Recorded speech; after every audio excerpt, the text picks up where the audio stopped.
तो बिल्कुल उसमें आप अगर दिखाएँ ही ना वेस्टर्न मीडिया पे, तो इससे ये थोड़ा फ़र्क पड़ता है कि ग्राउंड हकीकत जो है वो चेंज हो जाती है। ग्राउंड की हकीकत ये है कि सबसे बड़ा जो मसला ये था गल्फ़ के अंदर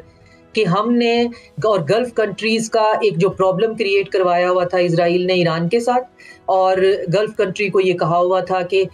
आप हमें यहाँ पे बेसेस प्रोवाइड करें, हम आपकी भी सिक्योरिटी को ख़्याल रखेंगे और एक अकलौता यहाँ पे हमारा दुश्मन है, एक अकलौता ईविल और हुँ, डेविल है, वो ईरान है। अब बिल्कुल। सऊदी अरेबिया देखिए कोई भी इतना बेवकूफ़ नहीं होता, सऊदी अरेबिया ने उस सारे सिस्टम को इब्राहिम अकॉर्ड को कट डाउन करके बहुत स्लोली कोई शोर नहीं मचाया, कोई इस बात का हल्ला-गुल्ला नहीं है। हैंडशेक किया है ईरान के साथ, सिग्नलिंग की है कि हम इनके साथ इकोनॉमिक जो है वो कोऑपरेशन कर रहे हैं, चाहते हैं और अभी ईरान से कोई खतरा नहीं है। अब सऊदी अरेबिया सबसे बड़ा मुल्क है, अगर उसे ईरान से कोई खतरा नहीं है, तो हुँ, बाकी छोटे-मोटे मुल्कों को ईरान से फिर क्या खतरा हो सकता बिल्कुल। है? तो चीज़ें जो हैं वो बहुत स्लोली जो हैं वो ट्रांज़िशन की तरफ जा रही हैं, लेकिन उस ट्रांज़िशन में ये जो बड़ी एम्पायर्स होती हैं, ये जब भी